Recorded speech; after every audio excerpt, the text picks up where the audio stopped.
तो मेरा नाम डॉक्टर पार्थ सारथी है। थोड़ा बहुत लिख लेता हूँ और मसला ये है कि मैं मोहब्बत पे नहीं लिखता हूँ। मेरी जो आज की कविता है वो एक सवाल उठाती है कि जिस समाज को मैं बचपन से पुरुष प्रधान सुनता आ रहा था, क्या वो सचमुच पुरुष प्रधान है?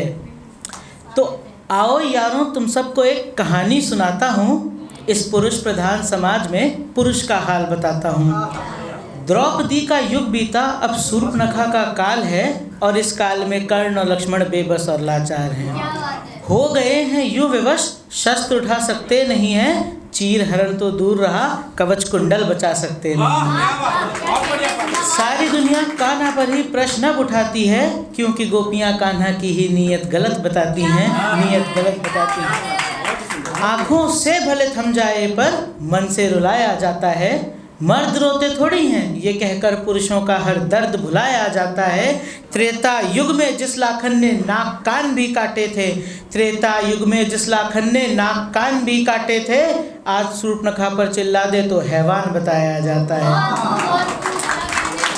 ताड़का और पूतना पीड़ित बन इस कदर माया रचाते हैं कि नर्क से कंस और रावण बगलें झांकते नजर आते हैं।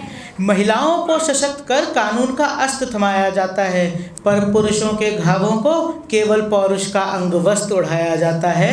लड़की हम पर हाथ उठा दे तो उसे सशक्तिकरण बताया जाता है, हम पलटकर जवाब जो दे दें तो सामाजिक धिक्कार जताया जाता है। चौसर में शकुनी के पासे ऐसा खेल दिखाते हैं कि पांचाली हैं खेल रही, पांडव दाव पर लग जाते हैं। कैसा है ये खेल समय का, कैसी समय की माया है, लक्ष्मण ने श्री राम को ही अग्नि परीक्षा देता पाया है, अग्नि परीक्षा देता पाया। सुरभजीत को चीख चीख कर दरिंदा बताया जाता है, पर जसलीन कौर का तो नाम भी न उठाया जाता है। प्रियदर्शिनी का टीवी पर इंटरव्यू चलाया जाता है, टैक्सी ड्राइवर पुलिस के हाथों धुतकार भगाया जाता है। ऐसी क्या गलती कर दी हमने, हर बार हमें गुनहगार बताया जाता है। थप्पड़ भी मारे जाते हैं और अंदर भी करवाया जाता है। सोशल मीडिया की ताकत हवा का रुख ऐसा बनाती है, एक पोस्ट से लड़के की ज़िंदगी ही बदल जाती है।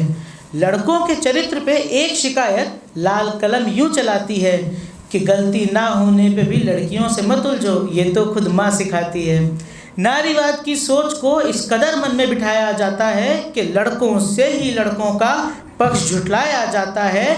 नारीवाद के ये समर्थक फिर नारे हुल्लारे लगाते हैं, ये पुरुष महिलाओं की भीड़ में खड़े होकर समाज को पुरुष प्रधान बताते हैं, पुरुष प्रधान बताते हैं। कैमरे के सामने दिखावा यूं होने लगा है, कैमरे के सामने दिखावा यूं होने लगा है, हर इंटरव्यू में जोमेटो वाला नया घाव देने लगा है। कानून कहता है दोषी साबित ना होने तक निर्दोष माना जाता है, पर पुरुषों की बारी में ये भी बेबुनियादी हो जाता है। किसी को दोषी साबित करना तो दूर रहा, खुद को बेगुनाह साबित करने में जवानी निकल जाती है। ये सशक्त नारियां ना जाने कितने अतुल सुभाष बनाती हैं, कितनी अंजलि श्यामों पर एसिड फेंक बच जाती हैं। कब समझोगे तुम एक तरफा ताकत समानता का सम्मान नहीं है। इंसाफ की तो बात ही क्या, लड़कों को यहाँ कैंडल मार्च तक का अधिकार नहीं है, कैंडल मार्च तक का अधिकार नहीं है। जलंधर में लड़का बोले रेप हुआ है मेरा, तो लड़के ही उससे पूछेंगे इसे पार्टी नहीं कहते क्या? क्या यही है हमारा पुरुष प्रधान समाज जो ऐसी बातें करता है? इस खबर के नीचे काश मेरे साथ भी ऐसा हो, ये लिखता है, लड़की होती अगर यहीं तो सब में न्याय की अलख जगा देती, बिना कोर्ट कचहरी के ही भीड़ फांसी की सज़ा सुना देती। नारीवादी पुरुष पीड़ित से पूछते हैं बिना मर्जी काम उत्तेजित कैसे हुआ था? तो कोई पूछता है बाकी लड़के मर गए थे जो लड़कियों ने तुझे ये चुना था। इतिहास में इस देश के ऐसा अंधेर भी घटा है, 20 साल की कैद के बाद रेप का आरोपी बाइज्जत बरी मिला है।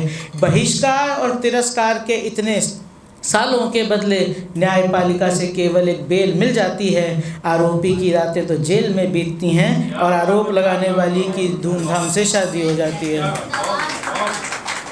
आरोपी की रातें तो जेल में बीतती हैं और आरोप लगाने वाली की धूमधाम से शादी हो जाती है। प्रशंसक बन के आने वाली रेप का केस लगाती है, न मेडिकल न सबूत न गवाह कोई, पर जनता बड़े आराम से मान जाती है। क्यों हर बार हमें बेगुनाही साबित करनी पड़ती है? गुनहगार तो हमें दो आंसुओं से मान लिया जाता है। पुरुषों की इज्जत का हर बार इल्ज़ामों से दाम लगाया जाता है। विडंबना है इतने पे भी समाज को पुरुष प्रधान बताया जाता है, पुरुष प्रधान बताया जाता है।